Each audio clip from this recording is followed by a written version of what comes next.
하나님 말씀 고린도 전서 15장 12절에서 26절 부활주일 설교고요. 예수의 부활입니다. 본문은 이따가 우리 진행하면서 읽고요.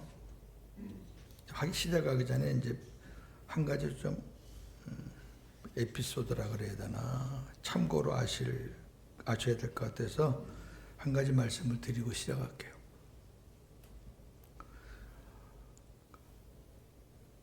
원래 부활절이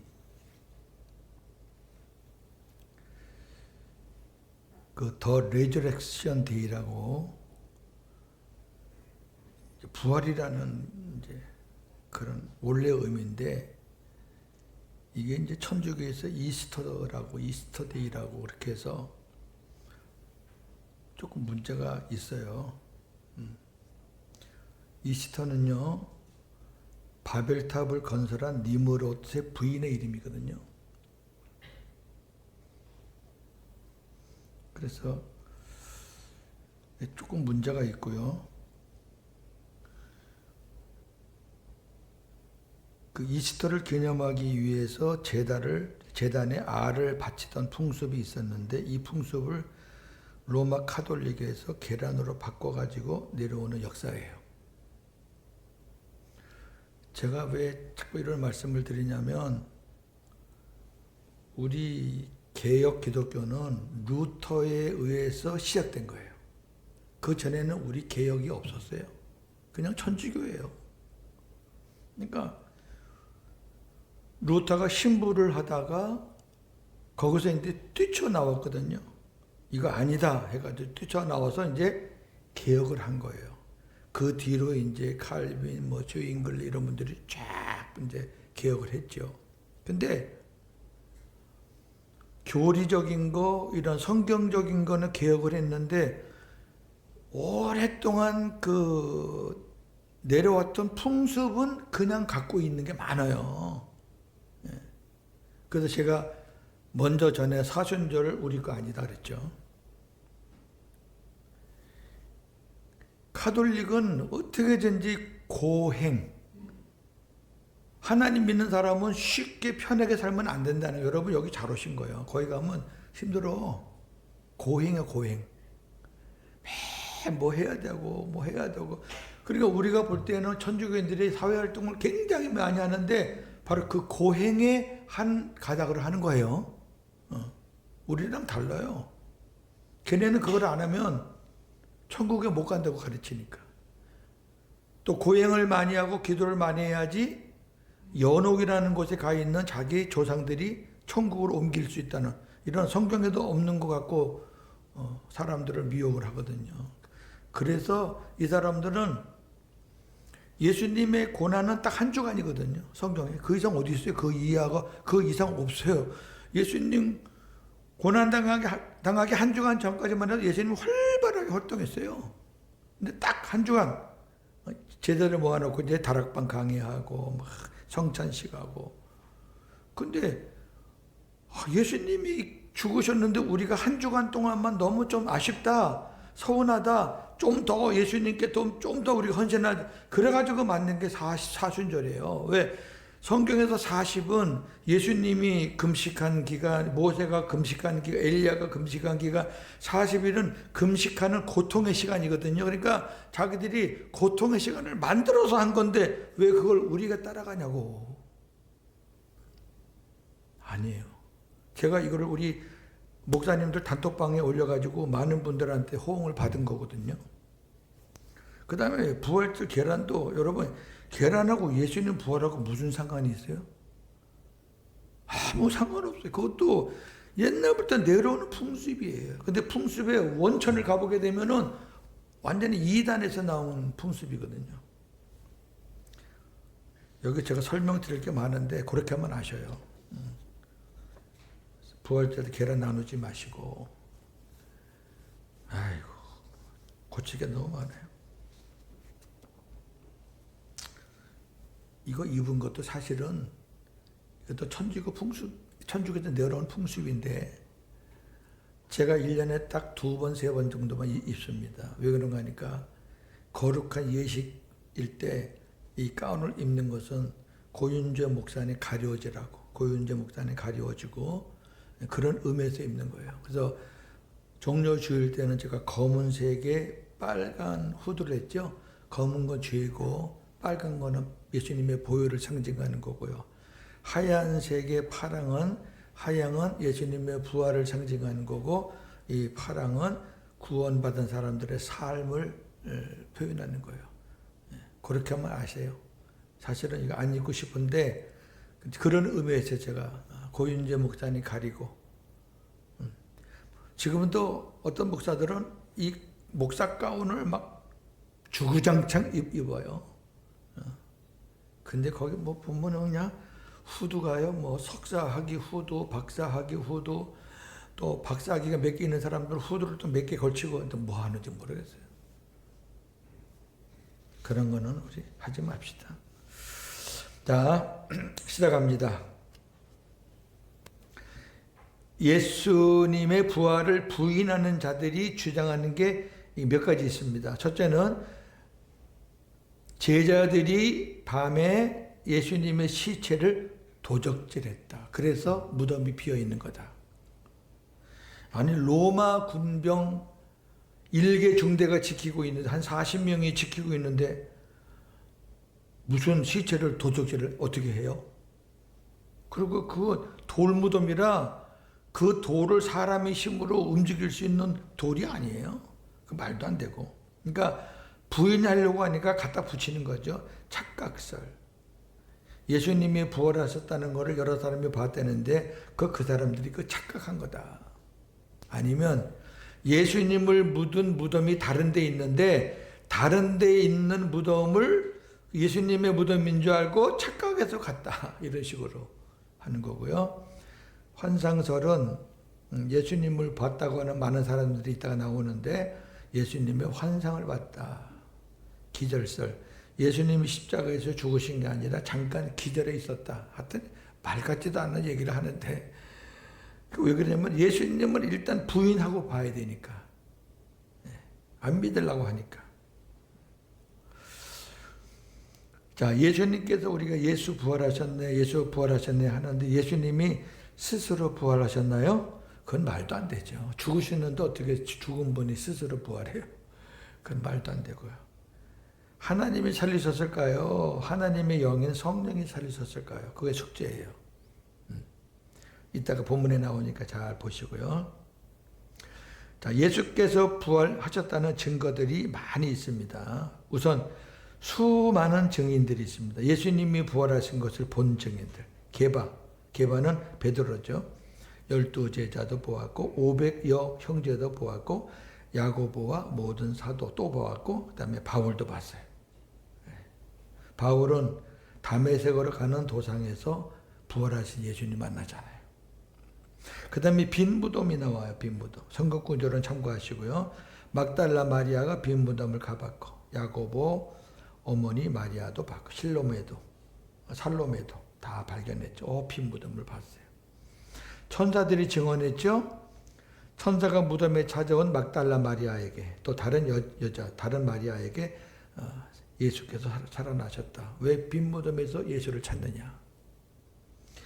그 다음에 부활하신 예수님이 직접 찾아가기도 했어요. 막달라 마리아를 찾아갔고 제자들을 2번이나 찾아갔죠. 첫 번째는 도마가 없을 때 찾아가 놓으니까 도마가 자기 없을 때 오셨다고 안 믿었고, 나중에 2번째 갔을 때는 이제 믿었고,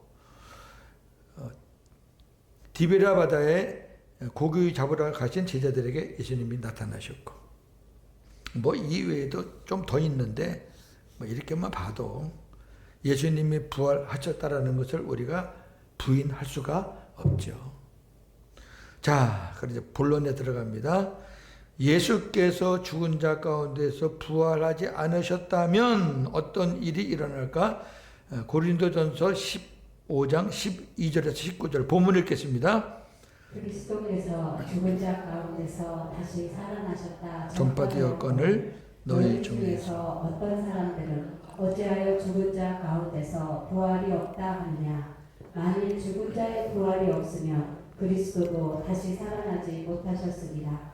그리스도께서 만일 다시 살아나지 못하셨으면 우리가 전파하는 것도 헛것이요 또 너희 믿음도 헛것이며 또 우리가 하나님의 거짓 증인으로 발견되리니 우리가 하나님이 그리스도를 다시 살리셨다고 증언하였습니다.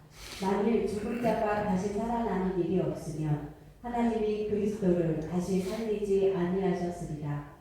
만일 죽은 자가 다시 살아나는 일이 없으면 그리스도도 다시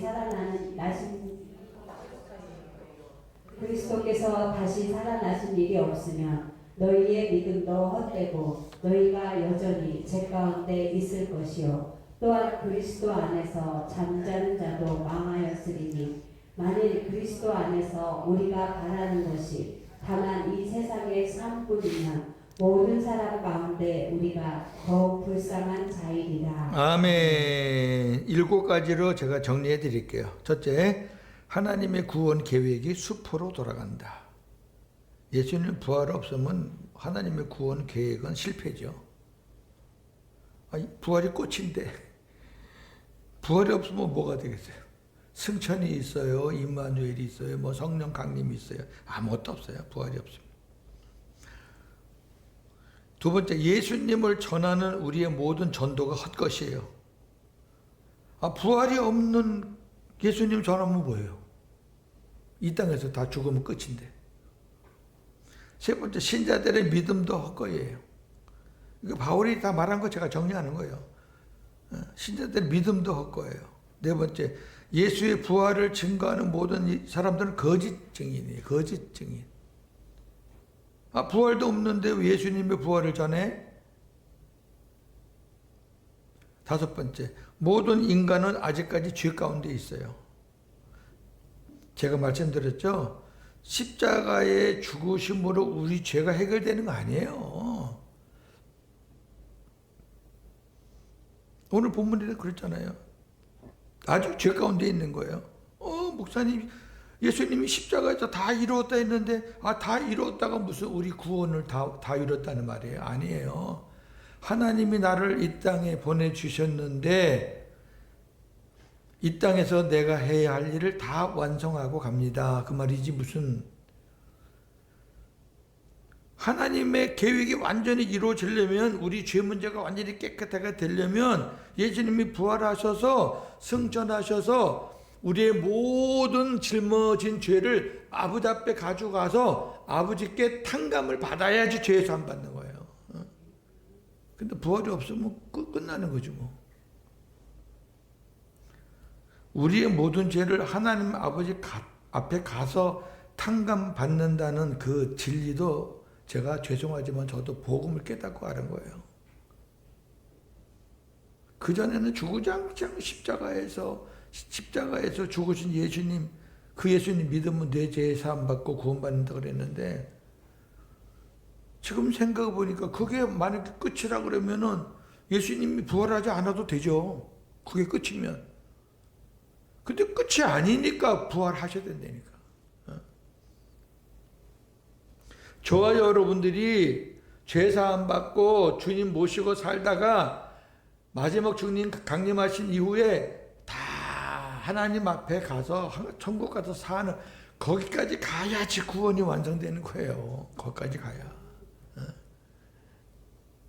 그래도 저와 여러분들이 든든한 거는, 너는 내가 천국에 반드시 데리고 가겠다라고 약속한 게 뭐냐면은, 우리 주님이 내 안에서 딱 지키면서 성령으로 도장을 딱 찍어놨다는 거.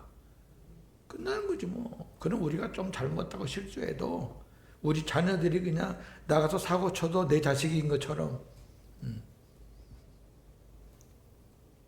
여섯 번째, 예수 믿고 죽은 자들은 다 망한 자들. 망한 자들이죠. 세상에 예수 믿는다고 그냥 먹는 거 덜 먹고 쓸 거 덜 쓰고 하나님 앞에 헌신하고 헌금하고 했는데, 예수 믿고 부활하는데 뭐 망했지. 딴 사람같이 그냥 시컷 재밌게 놀다 나갈 걸. 일곱 번째, 부활과 이생이 없다면, 이생은 천국에서 삶을 말하는 거예요. 이 세상에서 예수 믿는 자들이 가장 불쌍한 자들이다. 바울이 너무너무 정확하게 정리해 줬어요. 자, 그 다음에 20절에서 24절은 예수의 부활은 곧 나의, 우리의 부활입니다. 본문 읽겠습니다. 그러나 이제 그리스도께서 죽은 자 가운데서 다시 살아나사 잠자는 자들의 첫 열매가 되셨도다. 사망이 한 사람으로 말미암았으니 죽은 자의 부활도 한 사람으로 말미암는도다.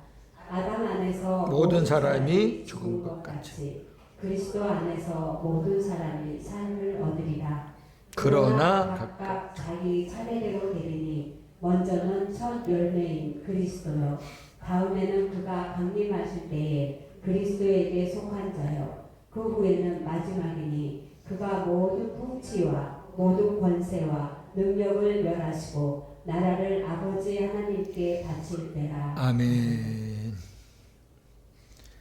굉장히 중요한 내용들이 여기 많습니다. 우리가 예전에는 몰랐던 부분들 많습니다. 하나하나 풀어보죠.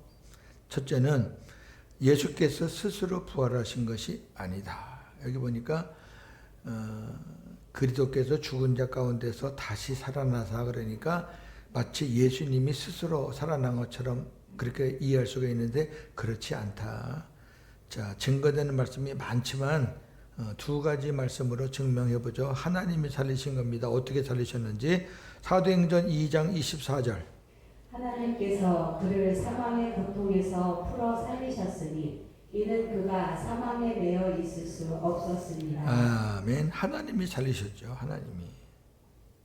그럼 하나님이 어떤 방법으로 살리셨을까? 로마서 8장 11절.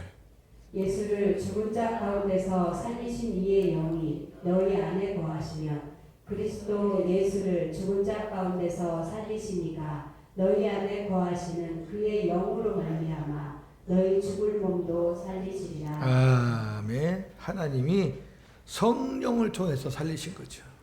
왜? 하나님을 명령하시는 분이 항상 명령하시고 그 명령에 따르는 분은 성령이세요. 그러니까 그 성령이 예수를 살리셨고 그 성령이 우리 안에 계시면 우리도 산다 그 말이에요. 아, 이거 얼마나 정확해. 성경은요 아주 세밀하게 정확해요. 네. 넘기시고 예수님은 죽은 자 가운데서 부활하심으로 잠자는 자들의 첫 열매가 되셨습니다. 잠자는 자는 어디서 잠을 자고 있을까요? 지금 낙원에서. 저와 여러분은 아직 안 갔으니까 먼저 가신 분들은 낙원에서 잠을 자요. 안식이에요. 이게 안식. 저와 여러분도 죽으면 이제 다 낙원으로 가요. 십자가 달린 강도 중 하나가 예수님께 예수여 나를 좀 도와주세요. 그때 예수님께서 오늘 네가 나와 함께 어디에? 예수님도 낙원에 가신 거예요. 육신은 무덤에서 들어갔지만 영혼은 낙원에. 왜? 예수님이 우리 성도들의 표본이라니까. 예수님 가신 곳 우리도 가는 거고, 예수님이 오시는 곳, 예수님이 영원히 천국 가실 때 또 가시는 거. 예수님 따라가는 거. 왜? 주님과 난 한 몸이니까, 붙어 있으니까. 그러니까 예수님이 우리의 부활의 모델이란 말이에요. 그러니까 예수님은 낙원에 딱 3일 있다가 내려오신 거예요.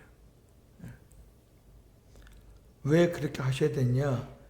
우리가 앞으로 그렇게 그런 과정을 통해서 천국에 간다는 것을 몸소 보여주신 거란 말이에요. 그 비밀을 누가 알았느냐? 사도 바울이 알았잖아요. 하나님이 사도 바울에게 낙원을 보여주셨잖아요. 너무너무 엄청난 것을 보았기 때문에 이 바울이 말을 못했어요. 이걸 인간의 말로 내가 어떻게 표현할까? 내가 이 말을 하면은 내가 우상시 될 수 있고 내가 높임을 받을 수 있을 거니까 내가 말을 안 하겠다. 하나님께서 가르쳐 주시고 말씀하신 것을 내가 내 입으로 담을 수도 없고 말도 못 하겠다. 이런 비밀이니까. 엄청난 거라니까요.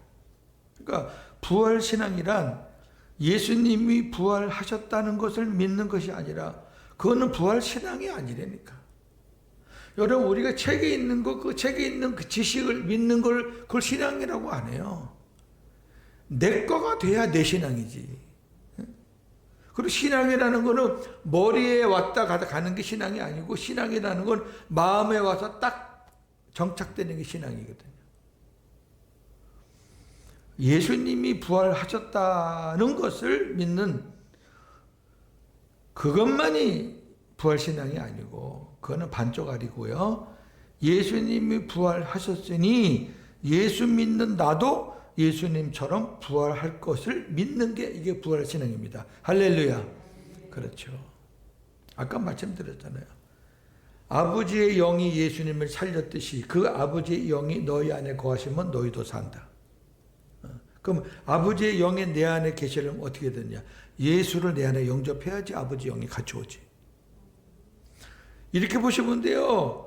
성령은 예수님이 꽁무니에 붙어서 한 분이시지만은 거룩한 질서 가운데 예수님 따라다니면서 일하시는 분이 성령이세요. 성령이, 예수님이 우리 안에 안 들어오는데 어떻게 예수님은 저 천국에 계시고 밖에 계시는데 성령만 혼자 쏙 들어와요? 그럴 수가 없어요. 삼위일체는 떨어지는 분이 아니에요. 하나야, 하나. 그러니까 예수님, 우리가 성령님을 영접한다 안 하잖아요. 왜? 성령님을 영접해도 소용없어요. 영이시니까. 하나님을 영접한다 그렇게 안 해요. 왜? 하나님은 영이시니까. 우리와 너무 거리가 먼 분들이에요. 그러나 예수님을 영접한다. 예수님은 인성과 신성을, 우리와 똑같은 인성을 가지고 계신 그리스도 영이시니까 우리가 그분을 영접하면, 야, 이건 다르단 말이에요. 그러니까 우리가 예수님을 영접한다는 말이 그와 동시에 아버지도 들어오고 성령도 들어오시는 거지. 예수님을 영접한다 그래서 예수님만 영접되는 게 아니라니까. 그게 이제 삼위일체에서 잘못 배워서 그러는 거예요. 다음에 세 번째, 예수님은 마지막 아담이십니다. 사망이 첫사람 아담으로부터 왔으니 죽은 자의 부활도 마지막 아담 예수로부터 온다. 따라서 모든 사람이 아담 안에서 죽은 것 같이 모든 사람이 그리스도 안에서 삽니다. 오늘 이 본문을, 조그맣게 읽은 본문을 제가 풀어드리는 거예요. 중요하기 때문에 이 부분을 제가 상세하게 말씀을 드리는 거예요. 자, 고린도전서 15장 45절. 첫 사람 아담은 산 영이 되었다 함과 같이 마지막 아담은 살려주는 영이 되었나니. 아멘. 자, 창세기의 아담을 첫사람 아담이라고 그랬고 예수님을 마지막 아담이라고 그랬어요. 아담은 사람이란 뜻이에요.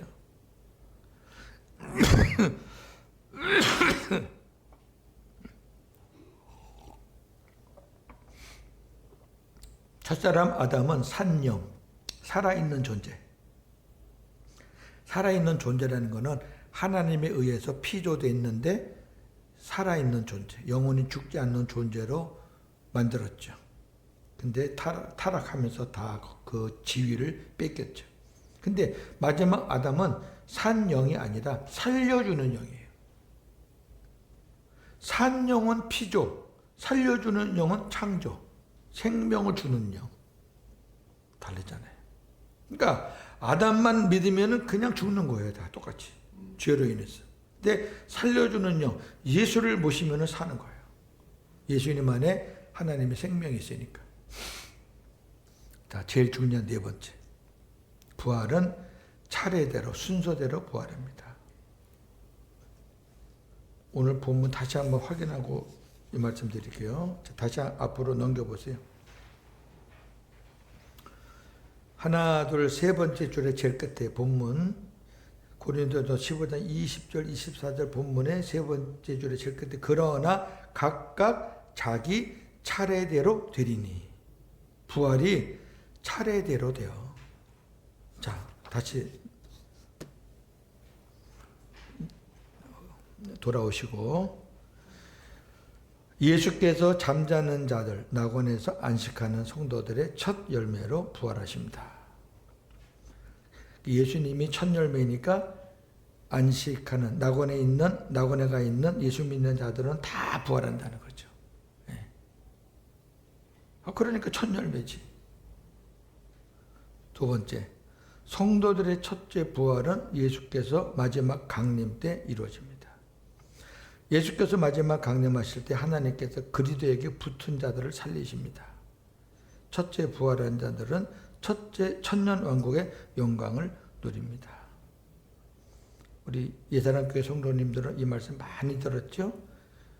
아주 그냥 좀 진하게 깊게 정확하게는 제가 나중에 말씀드린다 그랬어요. 쉬운 말씀이 아니니까.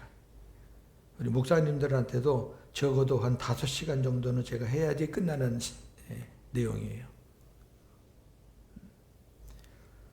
자, 요한계시록 20장 4절 6절이 첫째 부활과 천년 왕국이 있는 내용이에요. 다 시작. 또 내가 보좌들을 보니 거기에 앉은 자들이 있어 심판하는 권세를 받았더라. 또 내가 보니 예수를 증언함과 하나님의 말씀 때문에 목배임을 당한 자들의 영혼들과 또 짐승과 그의 우상에게 경배하지 아니하고 그들의 이마와 손에 그의 표를 받지 아니한 자들이 살아서 그리스도와 더불어 천년 동안 왕 노릇하니 그 나머지 죽은 자들은 그 천년이 차기까지 살지 못하더라. 이는 첫째 부활이라. 이 첫째 부활에 참여하는 자들은 복이 있고 거룩하도다. 둘째 사망이 그들을 다스리는 권세가 없고 도리어 그들이 하나님과 그리스도의 제사장이 되어 천년 동안 그리스도와 더불어 왕 노릇하리라. 아멘. 자, 이렇게 제가 정리를 해드리면 돼요. 첫째 부활에 참여할 수 있는 사람은 하나님이 3가지를 말씀했어요. 첫째, 예수를 증언하는 사람들. 전도자들이에요. 언행으로, 말과 행실로 예수를 전하는 사람들. 선교사님, 전도자들 다 포함되겠죠. 또 일반 삶 속에서도 예수를 증언하는 분들이 많죠. 섬김으로, 또 직접 복음을 전함으로 등등. 그런 사람들 하나님께서 그냥 보시지 않아요. 두 번째, 하나님 말씀 때문에 목배임을 당한 자들의 영혼, 그건 순교자들이에요. 순교자들. 선교사님이 여행 가다가 교통사고로 죽었다. 이게 순교냐 아니냐, 이것 때문에 공청회를 한번 한 적이 있어요.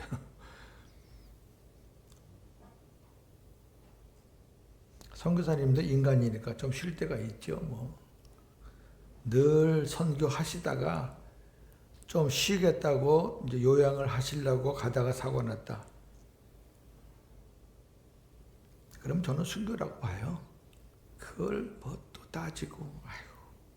그게 왜 따지냐면요. 그렇게 해야지 이제 총회에서 그 모든 순교의 뒤처리를 해주느냐 안 해주느냐 그런 게 있거든요. 복잡해요. 세 번째는요. 짐승과 그의 우상에게 경배하지 아니하고 그들의 이마와 손에 그의 표를 받지 않은 자들이 살아서 그리스도와 더불어 천년 동안 왕노릇한다. 세 번째는요. 갖은 핍박과 고난 속에서도 믿음을 끝까지 지킨 사람들이에요. 딱 이렇게 세 부류만 나와 있어요. 이 사람들만 첫째 부활이 돼요.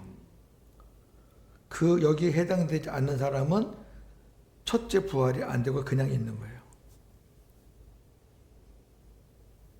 이 첫째 부활을 된 사람들이 천년 동안 왕노릇하는 거예요. 그럼 나머지 예수님은 믿었는데 이 안에 들어온 사람들처럼 예수님과 탁 붙어서 친밀하게 살지 않은 나머지 사람들은 언제 부활하느냐? 자, 세 번째는 이렇습니다. 성도들의 마지막 부활은 그리스도께서 모든 권력과 권세와 능력을 멸하시고 완성된 나라를 하나님 아버지께 바칠 때 이루어진다. 네. 악한 것들 다 소멸하고 영원한 천국에 아버지께 다 바칠 때 모든 것을 아버지 제가 이제 아버지 뜻을 다 이뤘습니다. 그때 이제 나머지 두 번째 마지막 부활이 이루어지는 거죠. 그 먼저 돌아가신 분들은 천년이라는 게 시간이 우리나라 수학적으로 천년을 말하는 건 아니겠죠, 그죠? 그러니까 왕국이니까 어떻든 거기서 자기가 이 땅에서 살면서 하나님을 위해서 주님 위해서 멸류관 쌓아놓은 것들 그거 주님께 받으면서 이제 왕노릇하는 거예요. 진짜 행복한 것이겠죠.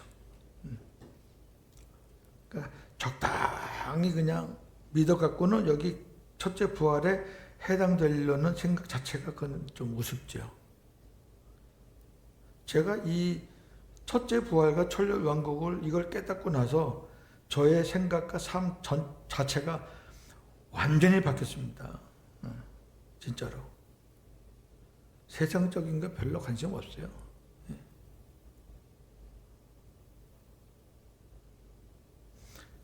아니 성경에 있는 거예요. 부활이 그 차례대로 되리니. 이걸 내가 신학을 10년 했는데 그걸 못 봤다니까. 그냥 무조건 똑같이 되는 줄 알았어. 똑같이.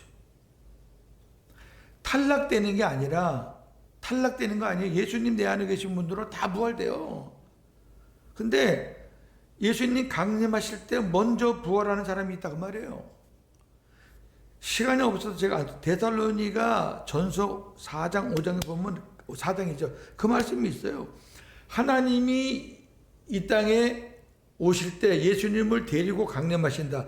강림도 예수님 혼자 아는 게 아니라 아버지가 강림하실 때 예수님을 데리고 오시는 거예요. 우리는 이제 예수님이 강림하신다 그랬는데 아버지가 예수님을 데리고 강림하시는 거예요. 그게 정확한 거예요. 강림하실 때 예수님에게 붙어있는 자들의 영혼을 낙원에서 데리고 오신다 그랬어요. 데리고 와서 부활시킨다 그랬어요. 그게 첫째 부활이에요. 그러니까 무슨 말이냐면은 예수님이 강림하실 때에 낙원에 있는 영혼들이 전부 다 내려온다는 게 아니에요. 예수님께 붙어서 살았던 사람들 영혼만 우리는 몰라요. 저는 여러분 목사가 지금 목회한다고 나는 설마 그 안에 들어있겠지 몰라요. 왜 모르냐? 바울도 모른다 그랬어요. 바울이 이 천년왕국에 대해서 첫째 부활에 대해서 정확하게 얘기하고 있어요. 빌립보서 3장에. 내가 그 첫째 부활을 거기에 들어가기 위해서 뒤도 안 돌아보고 옆도 안 보고 나는 앞만 보고 간다. 근데 내가 그 안에 들어갔을지 안 들어갔을지는 나는 지금 모른다. 그게 정직한 거예요. 아니 바울도 그렇게 헌신한 바울도 내가 이 정도 했으면 나는 첫째 부활 되겠지. 그런 교만함을 안 갖고 있고 그냥 마지막까지 끝까지 나는 달려가. 그러면 주님께서 인정하시고 너는 첫째 부활에 들어봐라. 그렇게 되는 것을 소망하는 거지. 고윤재 목사는 복음을 10수년 동안 전했으니까 많은 사람들을 천국으로 인도하는 데 쓰임 받았으니까 첫째 부활에 되겠지. 물론 말씀으로 비춰보면 가능성은 있지만 확정된 건 아무도 없어요. 그냥 달려가는 거예요. 고린도전서 15장 이 끝부분에 부활하가는 비밀이 이렇게 엄청난 게 있다는 것을 저도 뒤늦게 깨달았어요.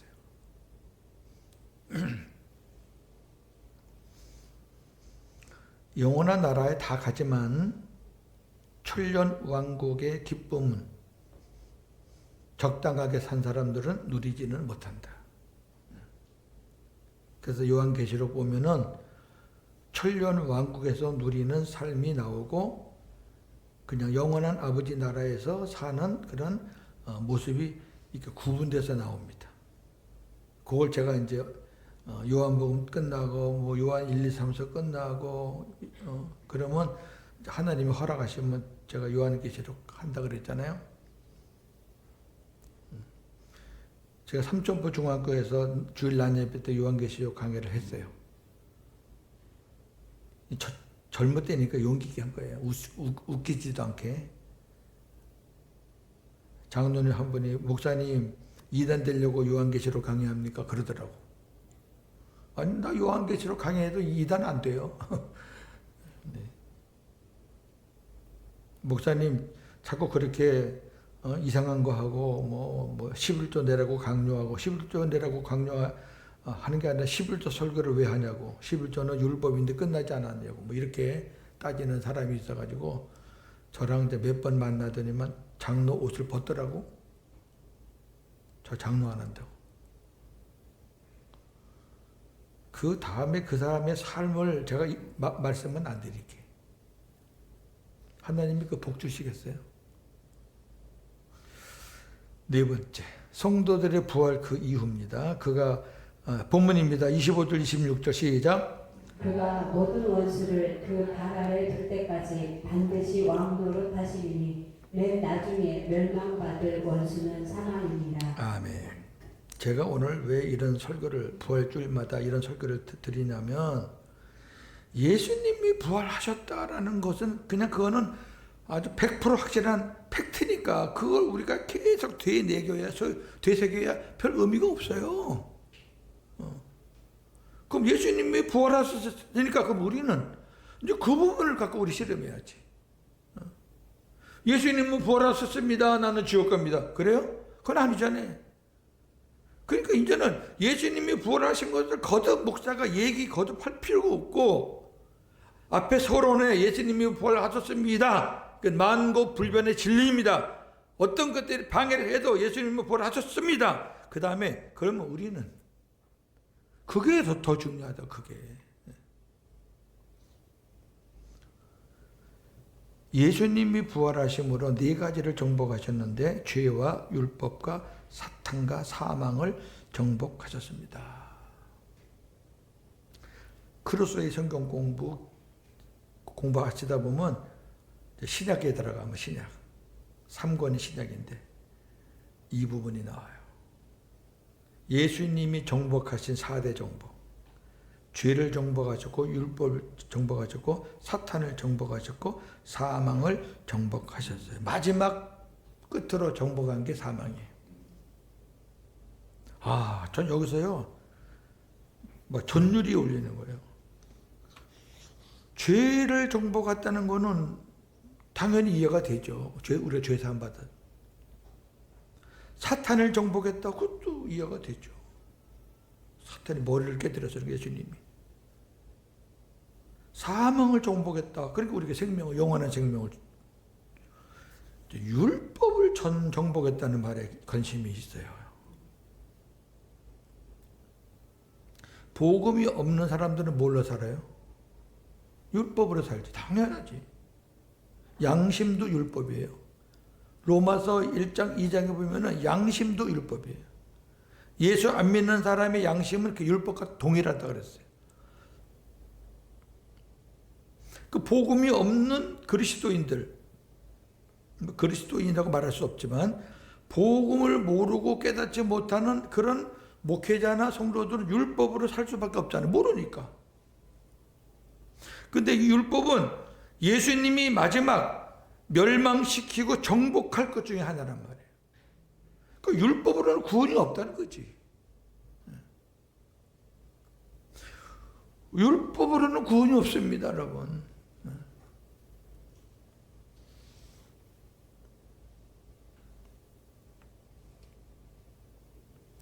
복음을 모르는 사람들의 율법은 모세의 율법과 자기 율법 갖고 사는 거예요. 그게 다 틀려, 사람마다. 기준이 다 달라, 기준이.